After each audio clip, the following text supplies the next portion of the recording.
This is Plant-Based Briefing, the 4 easiest herbs to grow at home, according to a garden expert, by Dana Hudepohl at forksoverknives.com. And I'm Marian Erickson. This is the curated content plant-based podcast, where I narrate articles on plant-based and vegan living with permission in about 10 minutes or less every weekday. And I'm thrilled to have permission from Forks Over Knives to share their content. So now let's get to today's plant-based briefing. The 4 easiest herbs to grow at home, according to a garden expert, by Dana Hudepohl at forksoverknives.com. Growing your own herbs saves money, avoids plastic packaging, and reduces food waste, since you only cut what you need.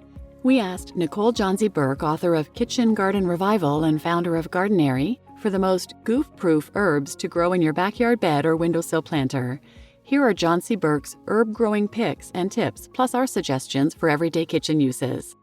Number 1, chives. The easiest, most forgiving herb to grow, chives can flourish in almost any soil, no matter if you under or overwater.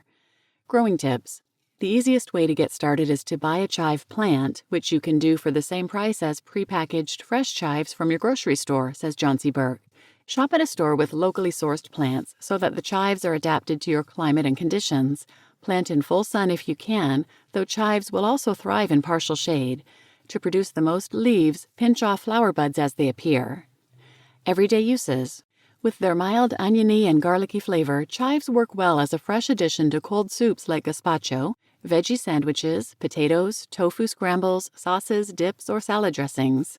Basil. A staple of Italian and Thai cooking, basil is the perfect starter herb from the Lamiaceae plant family, allowing you to master the basics of growing its cousins, including rosemary, sage, thyme, lavender, marjoram, mint, and oregano.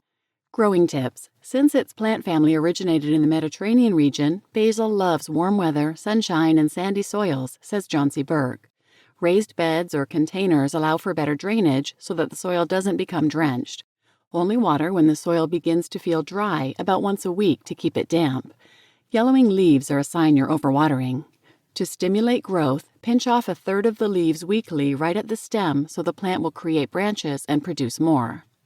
Everyday uses. Add fresh basil leaves to pasta, pizzas, beans, grains, and soups. Top avocado toast with tomatoes, basil, and balsamic reduction. Roll steamed corn on the cob in chopped basil. Make a salad dressing by blending 10 basil leaves with 8 strawberries, 6 dates, 3/4 cup of white balsamic vinegar, 1½ teaspoons lemon juice, 1 cup water, and salt and pepper to taste.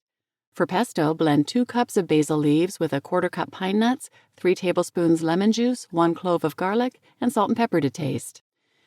Number 3, mint. In the same family as basil, mint is a prolific grower that can prosper just about anywhere.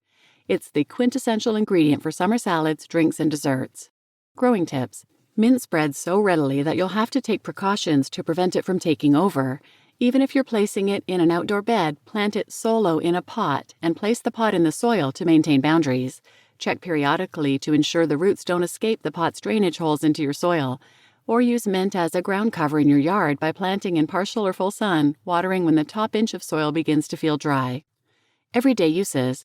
Mix fresh mint leaves into a Middle Eastern salad. Garnish your favorite fruit. Freeze with water in an ice tray to make minty fresh ice cubes for iced tea. To make a mint slushie, crush 15 mint leaves with 6 cups of ice, juice from 2 limes, and 7 cups of seedless watermelon cubes. For a mint chocolate chip twist on nice cream, blend 1/4 cup mint leaves with 3 sliced frozen bananas, 4 teaspoons cacao nibs, and 1/2 cup of almond milk. And number 4, oregano. A perennial self-seeding plant. Once you get oregano started, it will last for years while adding zest to Mediterranean dishes, grilled vegetables, sauces, and dressings. Growing tips. Plant oregano seeds in full sun 8 to 10 inches apart along the edge of your landscape. Sprinkle them into your flower bed or plant them in a container that is at least 1 foot wide and 1 foot deep. Think about how plants grow in nature and how much is going on below the soil, Johnsey Burke says. They don't like tiny confined spaces. Pick off brown or spotted leaves and snip off stems regularly to promote bushy growth. Everyday uses. Oregano mixes surprisingly well with citrus.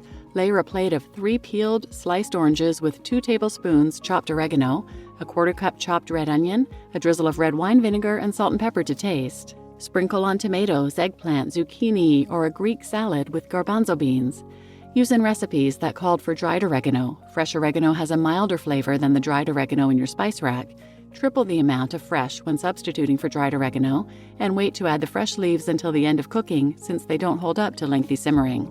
Dry some of your midsummer harvest when oregano is most flavorful by tying a bunch with twine, hanging it in a well-ventilated area away from sunlight for about 2 weeks, and storing it in an airtight container. You just listened to The 4 Easiest Herbs to Grow at Home According to a Garden Expert by Dana Hudepohl at forksoverknives.com, and I'm Marian Erickson, your host, and we grow basil and mint in our garden and tend to have issues with both of them flowering too early, and then they go bitter and they get really leggy. So reading this article spurred me to finally look up how to harvest them properly and grow them properly. And the article I just read mentioned the importance of pruning a third of the plant weekly. But upon further research, I also found that flowering early or bolting is not just a result of not pruning. It happens when the weather becomes too hot. It's a survival mechanism for the species. The stalk rapidly produces flowers, which then go to seed, and the plant becomes inedible essentially. The stems become woody and the leaves turn bitter. So that's exactly our problem, I realize. Some of the tips that I'm seeing are move the plants to a shady location once the weather becomes too hot, cover the topsoil with mulch to keep the roots cool, continue doing your pruning, cutting the existing leaves further down the stem, forcing the plant to direct its energy towards producing more leaves, and deadhead or promptly remove the buds as soon as they appear. So maybe we need to figure some kind of a shade structure since we can't actually move our garden. But I love fresh basil. I love any fresh herbs, but fresh basil I love to put on pasta. And my favorite summer pasta recipe is a lemon cream pasta sauce. It's super simple. Basically, you take 1 cup of raw cashews with about 3/4 to 1 cup of water, fresh lemon zest, and about 5 or 6 tablespoons of fresh lemon juice, which is about 2 lemons, and salt and pepper to taste. Blend that up, put it on pasta, and garnish with fresh basil, and oh my goodness, it's so good. We also make an oil-free pesto similar to the recipe mentioned in this article, and we freeze it in ice cube trays and have it available for the rest of the year. Our girls like pesto on pasta, and they like it as a spread on veggie sandwiches. I'm not a huge pesto fan, and maybe I need to look up some more recipes and find a way that I would actually like it better. But if anyone has some favorite ways to use pesto, let me know. But pesto is actually the reason we started growing our own basil, because it takes so much basil and it costs a fortune to buy enough in the tiny little bunches they sell in our grocery stores. So way easier to grow our own. So please share this episode with anyone who might benefit, and thanks for listening.